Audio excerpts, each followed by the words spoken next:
Among other games that I talk about on this channel, I have a particular soft spot for RPG games. And among those RPG games, I look back very fondly on a game of Curse of Strahd that I played with a bunch of friends of mine a couple of years ago. Curse of Strahd is a well-acclaimed D&D 5e campaign that finds the players transported to the land of Barovia in Ravenloft, home of the titular Strahd von Zarovich, basically D&D Dracula. The players get up to some gothic horror shenanigans, they assemble a collection of magic items and go murderize the lord of the castle. It's great fun. I would totally recommend if D&D 5e is your cup of tea, of course. We played about 60% of the material in the campaign, I think, about 20 to maybe 25 sessions before our interest waned. And Curse of Strahd, it's not an easy campaign to run, so I tried to boost my DM skills by reading a lot of supplemental material. Thankfully, there is a load of fan-created remixes, guides, and what have you that was, very helpful in the task of running that particular campaign better. So I've read a lot about Curse of Strahd. I haven't run the whole thing through, but I think I have a decent understanding on what the world of Ravenloft is and what kind of stories you can tell in it. So you can imagine my surprise when I found out that there is advertised a module that promises to remix the load-bearing elements of Curse of Strahd into a 12-hour marathon one-shot. Or 3 sessions of 6 hours each, whichever you prefer. Both are given as alternatives in the module. Enter One Night Strahd. If you take exception to my pronunciation of Strahd, by the way, it's going to vary wildly in this video. So, One Night Strahd. It not only delivers on that promise in the most batshit crazy way I could imagine, seriously, you'll see, but it's also one of the most elegant, functionally beautiful pieces of RPG writing that I have ever seen, and I have seen dozens, if not hundreds, of RPG modules. I'm Simon from Games Deconstructed, and let's talk about this functional beauty of an RPG supplement. Generally, playing a module at your table is a joint effort between the designer of the module, who provides the contents, and the DM or GM, who attempts to adapt that content to that particular table. The DM has a rather difficult task of transforming that written material into something that will be palatable for their particular group of players. Maybe they have players that go off the rails a lot. Maybe they have players that are motivated better by, say, the plight of a sympathetic NPC rather than the promise of gold. And the promise of gold is the initial motivation mentioned in the scenario. In that case, it is up to the GM or DM to change the particulars to make them fit the vibe of their table better. And a good RPG module is aware of these hurdles and aims to help that GM with that very difficult task of adapting the module to their table. And One Night Strahd does so in a number of ways that I've rarely seen elsewhere. One Night Strahd helps the DM and the designer be on the same page by revealing a lot of the designer's thought process that went into putting particular elements in the book. These sections, called rationale in most cases, offer insight into why a particular element was included, whether it was a thematic inclusion to sort of boost the theme, or whether it was a balancing element, for example, or maybe something else entirely. And this helps you adapt the scenario to your table as a DM, because if you know the role of a particular element, you can better gauge the effect that changing it is going to have on your table. So if you go lighter or heavier on that one element than the scenario implies, you have a better chance of intuiting what the effect is going to be. This scenario is also insanely good at preemptively answering some questions that DMs are bound to have.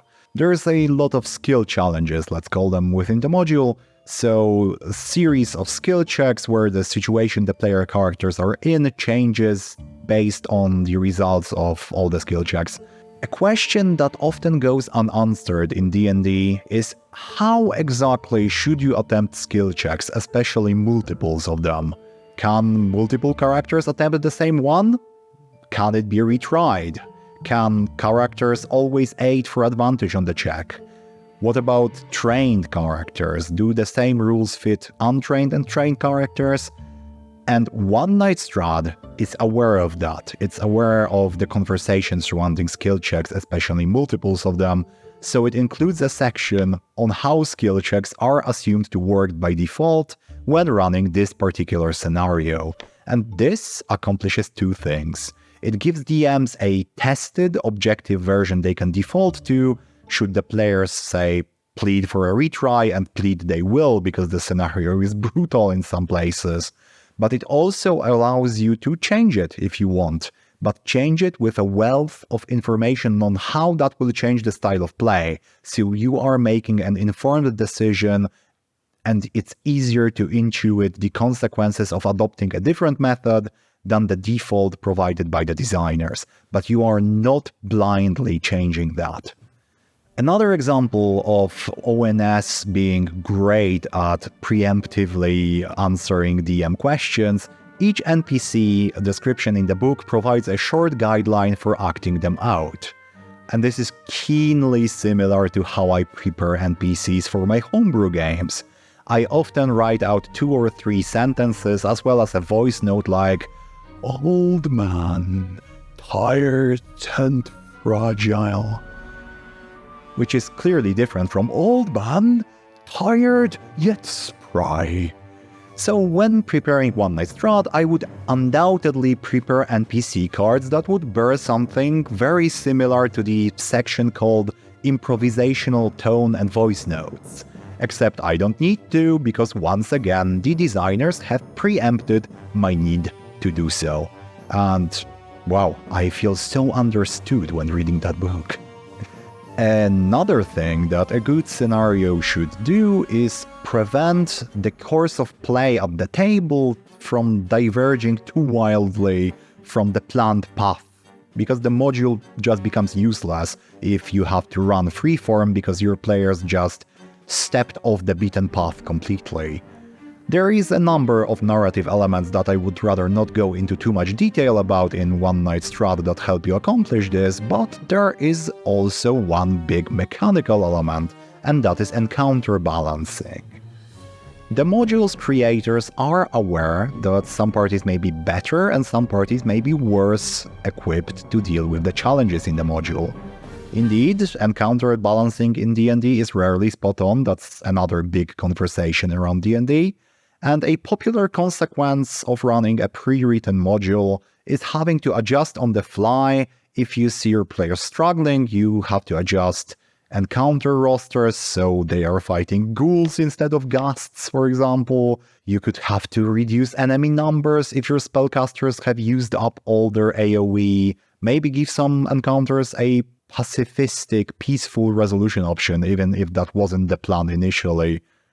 And that's almost always on the GM. The modules are very rarely helpful in that regard. So it came to my immense surprise that most key boss fights in One Night Strahd also include a balancing section, with multiple helpful subsections like if your party has no tanks, or if party has low damage, and ideas to alleviate these problems accordingly. And if you're ever struggling with encounter balancing, just take a look at how One Night Strahd fixes these popular problems, and if your party ever has no tanks, you'll know what to do. Finally, let's talk about an element that bears a particularly unusual flavor of nerd, but one that's very near and dear to my heart. I, half professionally, half personally, have a great interest in forms of information delivery. And in normal people speak, that means I get unusually excited about flowcharts, infographics, discussions on presentation flow, and all that, corporate jazz. The idea that you can make your audience understand something easier, or remember it better, or recall it quicker at a glance by I don't know, putting something horizontally instead of vertically, or like color coding it or something, that's just magic to me. And One Night Strahd is very well structured in that regard. It has diagrams out the wazoo. And these are very well structured on their own, both giving structure to the stuff that you are about to read and allowing you to easily recall what you've just read or a scene or part that you've read previously, even mid-play, and that's very, very good. A module that you are easily able to reference mid-play is something of a gem in my eye. Now, the designers here use both changes in color and shape in these diagrams to signify changes and differences between various elements presented on the diagram.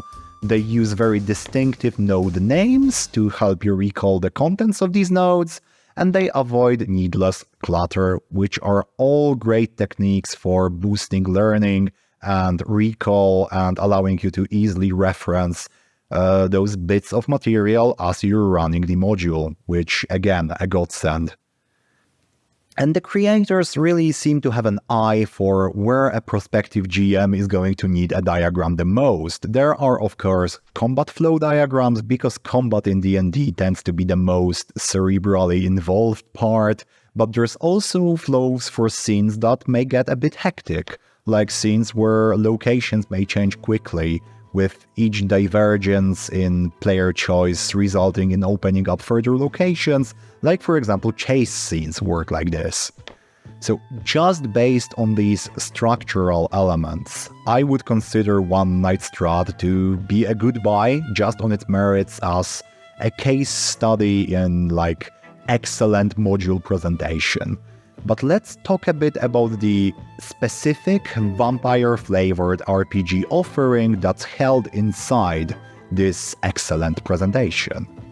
So, as I've mentioned before, One Night Strahd, its story, promises to present the key elements from the original 20-plus session campaign and bring them to a satisfying conclusion within one 12-hour one-shot or 3 shorter sessions.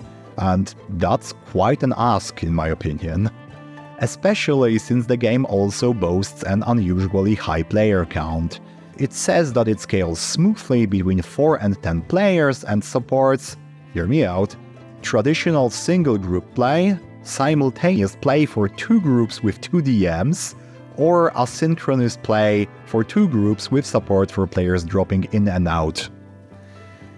So yeah, I'd love to play that in the 2-group model someday. It sounds like great fun, it's not something I've ever done before, and the scenario, the flow of the scenario really seems to be written for it, with diverging paths for the 2 groups to follow that both contribute very much to the final confrontation, as well as some chances to catch up, exchange information and loot, and perhaps even change up the team compositions between the 3 acts that the story is divided into. Now, providing the essential Ravenloft or Barovia experience in just 12 hours required taking some liberties with the source material, and some liberties did they take. Most of these side characters, very colorful bunch in the original campaign, have been cut. The players will mostly deal with a condensed roster of 6 or 7 characters, each representing wide swaths of gothic horror motifs, symbols, and ideas.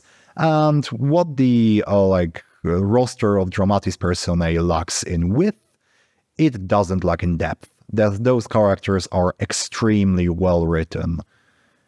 The story's sense of scale has also been boosted towards cosmic levels. Now, the original campaign had some smaller motives, smaller focus on the idea of fate, and the role of the dark powers, the sort of godly figures that stand behind the scenes of Barovia, and how they interact with the concept of free will. But here in One Night Strahd, it is that these ideas are brought to the forefront, they are in the very center. And this, I feel, is mainly to instill in the players a sense of urgency, because something is fated to happen. It also gives them a reason to skip some side quests and downtime activities, and just give the players a strong motivation to follow the path that the scenario lays out. And now let's talk about something that's a rather striking change from the original. Now, this could potentially clash with your expectations on what a Barovia-themed, what a Strahd-themed campaign could be, because the original Curse of Strahd was very sandboxy. You could generally, wander about, hopping into one subquest or another, and that is not the case with One Night Strahd. One Night Strahd sacrifices that sandboxiness to present a contained story that shares thematic, aesthetic elements with Curse of Strahd, but doesn't share its sandboxy nature. It is much more linear. And there is of course space for player decision, there are some branching paths, but it's far from a sandbox. It's not a complete railroad though. I feel like it's within my expectations on what a one-shot should be. An added bonus is that the scenario is in no way tainted by your previous knowledge of Barovian lore and Ravenloft and Curse of Strahd, because despite the thematic similarities, the narrative itself is so far removed from the narrative of Curse of Strahd that I personally would have no problem playing in a session of One Night Strahd, despite being immensely familiar with the original campaign. So it's a different thing entirely, and even if you've played or read Curse of Strahd, it's still worth a read or a play. And One Night Strahd could even be help. It could even be played twice by the same player, because the scenario includes two variants of itself that change very substantial stuff, like the ultimate antagonist, for example. So repeat playthroughs, as many as 2, could totally work. The scenario itself presents a good selection of diverse, challenging combats with memorable opponents, opportunities to bypass some of these combat challenges through clever player thinking or successful skill checks. It also presents some skill challenges, like I mentioned before, a bit of puzzling, 2 or 3 high-stakes negotiation sequences, and some truly impressive boss battles with huge enemies. If played by one team throughout the entirety of its contents, I feel like it even has too much to see almost, like 2 final boss battles. If played with 2 teams, I think it's much more balanced in that way.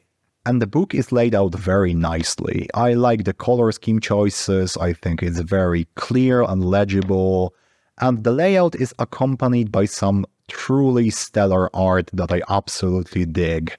Somewhat reminiscent of tarot cards, somewhat reminiscent of dark fairy tale books that I found somewhere in my parents' bookcase when I was younger. It really fits the themes of the module very well. And as with most art, that's of course going to be subjective, but you can see some examples on screen. If that strikes your fancy, you are probably going to enjoy the artistic direction of the module. So if you're interested in seeing firsthand whether the contents of the module are as worthy of celebration as I make them out to be, you can find a link in the description. And while this is not a sponsored video, I did include an affiliate link.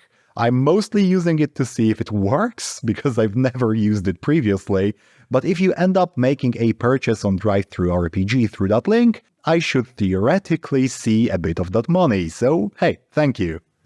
Thanks a lot for joining me today, I hope you enjoyed the video, and I hope to see you on the channel more often. And a good way to make sure that you come by more often is to click that subscribe button, for which I will be eternally grateful. Thanks a lot for watching, and I hope to see you in the next one.